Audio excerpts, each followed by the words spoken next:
Well, I know I ain't your free bird, and I ain't no simple man. Oh, I'm just another person with a song stuck in my head. Oh, I'm just another idiot with nothing new to say. And I'm hoping that don't matter and you'll like me anyway. Cause I'm trying just to carve a little niche, but I'm up against a big wall, man, and it won't budge an inch. So I'm looking for an answer buried deep within my mind, and every time I find it, it just moves right to the side.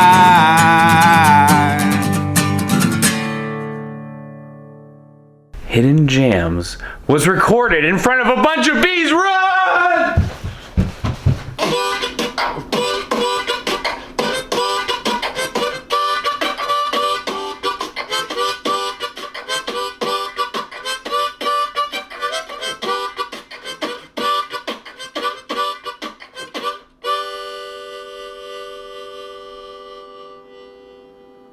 What's up, everybody?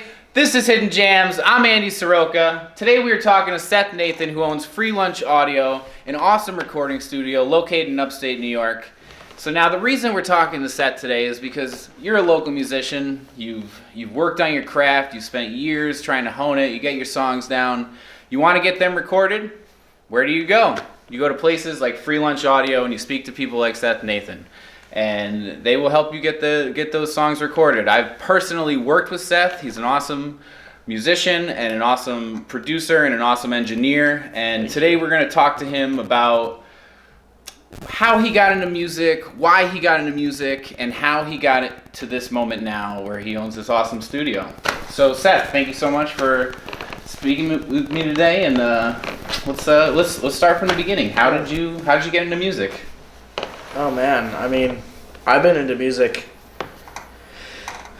since, as long as I can remember. I mean, some of my most vivid memories, or early vivid memories, I should say, are, my mom in the car putting on stuff I'd probably never listen to today, but appreciate, like some, really, Celine Dion, or, whatever, just, early, because I was born in the 90s, so, late 90s, just, pop hits that just I remember singing along to them, or whatever. I remember, so I'd say I've been appreciative of music my whole life. I just, for whatever reason, I was always the little kid singing along to stuff, which is kind of cliche sounding, but that's awesome. I can still remember those moments at 5 or 6 years old. That's super cool. Very, very cool. Listening to You're So Vain. Nice. That's awesome. I know the moment. I know that moment. Your mom in the car. Yep.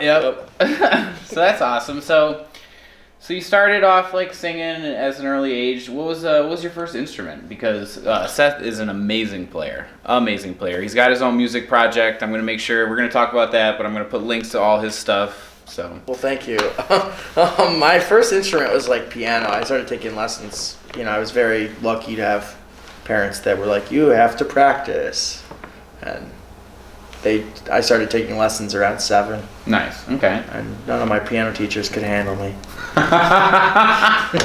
Very headstrong. I wanted to play Stairway to Heaven. They wanted me to play Mary Had a Little Lamb. No, they wanted me to play concert pieces. Oh, okay. Yeah. Classical, Yeah. which it's got its merits as well. But. Yeah, absolutely. Okay, so that was cool. So you were into piano starting at 8, 7, and that what did that snowball into? I started playing trombone at 9, and I played that up till high school, and that was fun. I played in jazz band. I don't know. I didn't have a really serious musical bug till 12. 12.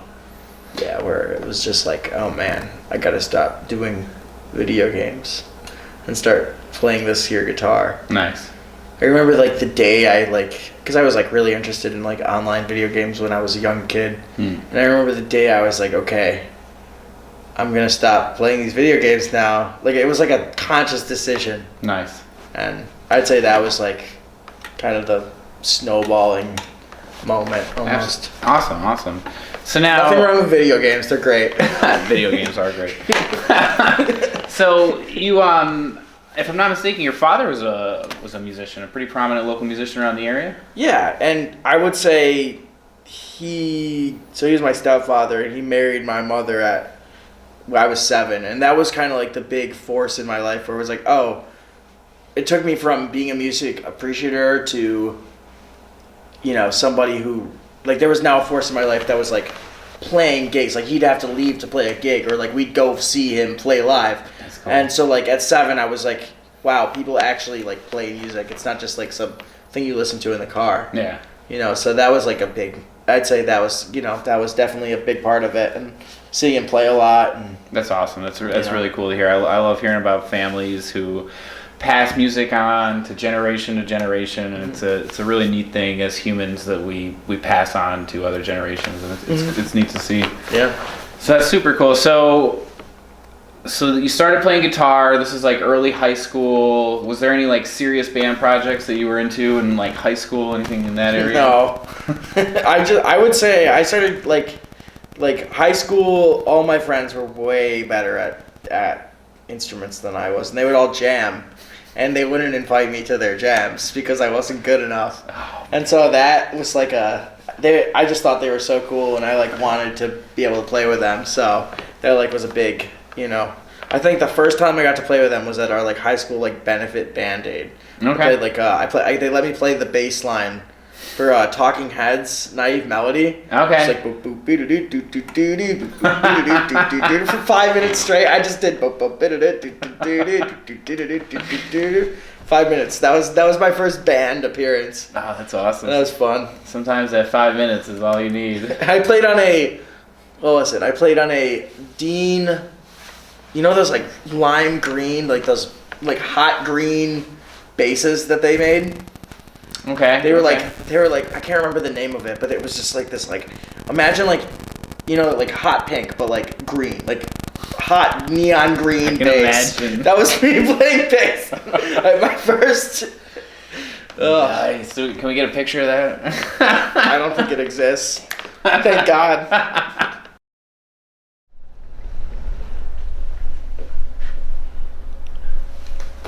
Thanks for watching Hidden Jams, and don't forget, for all of your recording needs, check out Free Lunch Audio.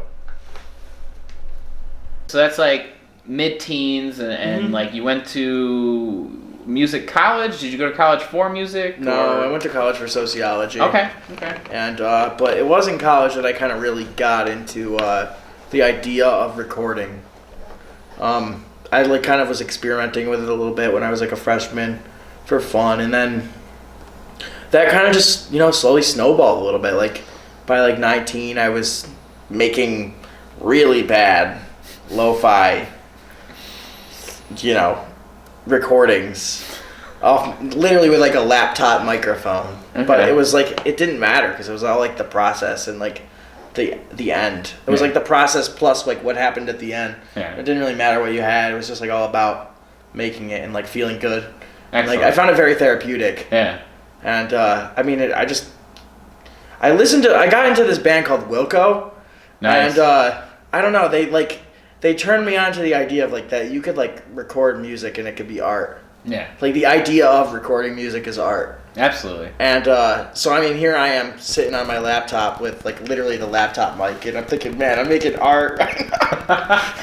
But it was, it's all about it's all about the intention. It was fun. Yeah. It was fun, and it just kind of was blossomed my love for making recordings. Absolutely, man. That's the foundation of this awesome house that you've built these days. Yeah, thank you. That's really cool. So now, what got you into recording music? Because I just think that is so cool, and I think it's such an important thing because there are many people in the local scene who help musicians, and it's not only the artists, it's the people who give their stages up, it's the people who come to these shows, and it's the people like you who are working with local musicians and helping them get their recording, their idea out, and it gives so many people confidence to keep going, and it gives them a lot of inspiration. And so what was the start of that?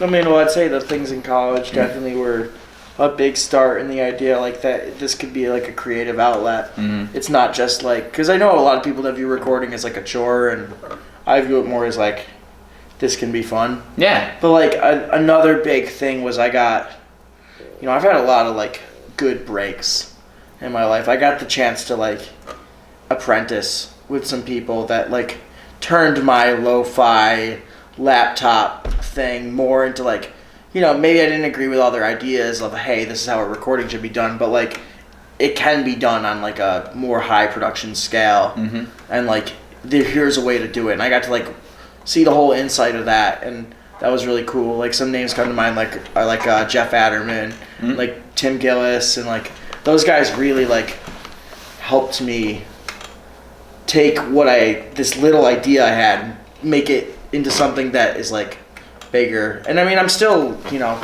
I still have people that are like I ask questions to all the time. Yeah. Like, but yeah, I would say that was like a huge. I got to basically spend every day in a recording studio. Nice. And I'd say that was like probably one of the biggest breaks, like a real recording studio, not just like, like a little basement thing or like what I had for a while.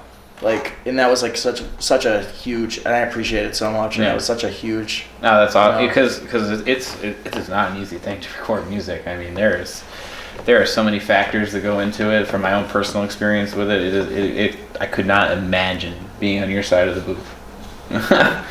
It's an impressive skill, and Thank you. It's something that's super awesome to see. And again, from working with you personally, the way you work, I think is really awesome. You always got a lot of good ideas and a lot of good insight, and I think you want that from somebody who you're recording with. Thank you. Yeah. You want those ideas, and sometimes you get caught up in your own music, and you need someone who's kind of removed from the whole thing. Says, okay, I like where that's going, but maybe we try it this way, and then you stumble onto some new path. And I send stuff to people. I send stuff I make for you, for example, to people who have never heard anything I've done, just purely for that third party unbiased opinion. Absolutely. Absolutely. That's super, super cool. So. Well, right now we're gonna do the lightning round, Seth. Have you ever played your instrument in the bathroom? Oh, all the time. I used to sit on the toilet and practice guitar.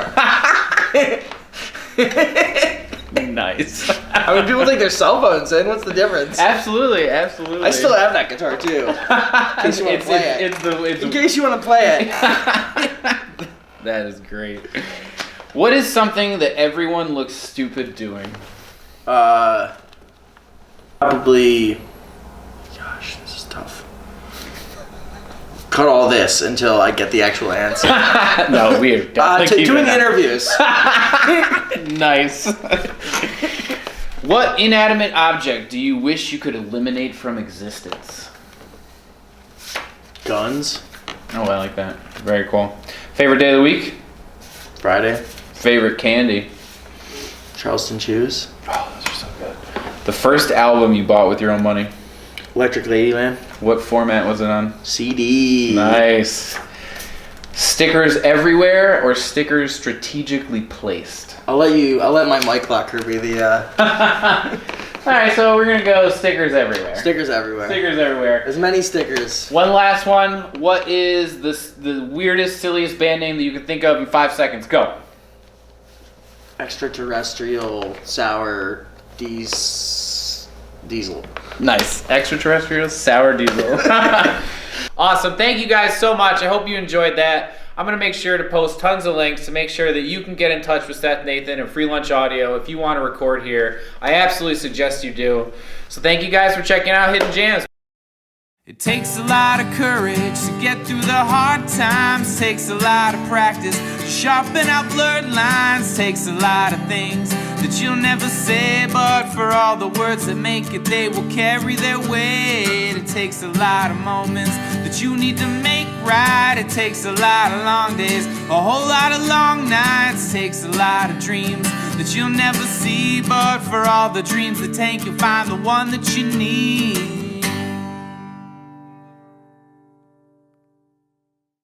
Wow, that show was bananas!